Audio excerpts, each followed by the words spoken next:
Germany ఒక పెద్ద యుద్ధానికి సీక్రెట్గా రెడీ అవుతోందట. రీసెంట్గా ఒక రిపోర్ట్ బయటకొచ్చింది.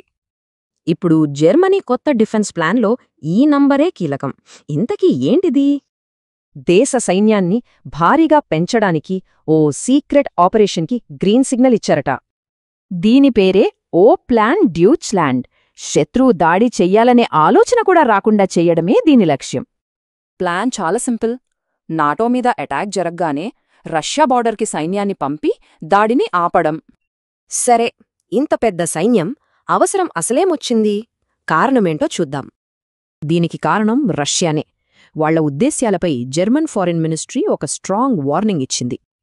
అంతేకాదు, జర్మన్ ఇంటెలిజెన్స్ ప్రకారం రష్యా నాటో దేశాలపై దాడికి రెడీ అవుతోందట.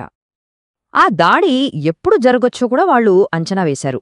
అది 2029లో. దీని వెనుక సెకండ్ వరల్డ్ వార్ నాటి చేదు జ్ఞాపకాలున్నాయి. చరిత్ర రిపీట్ కాకూడదనేదే వాళ్ల పట్టుదల. కాని అసలు ప్రశ్న ఏంటంటే, ఇంతమంది సైనికుల్ని ఎలా సమీకరిస్తారు? అవసరమైతే దేశంలోని యువతను తప్పనిసరిగా సైన్యంలో చేర్చుకునే ఆలోచన కూడా ఈ ప్లాన్లో ఉంది.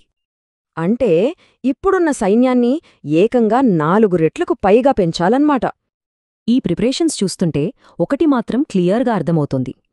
ఐరోపాలో యుద్ధం వస్తుందా రాదా అనేది ఇక ప్రశ్న కాదు, అసలు ఎప్పుడు వస్తుందనేదే పాయింట్. 2026లోనే మొదలవచ్చా? లేదంటే 2027లోనా?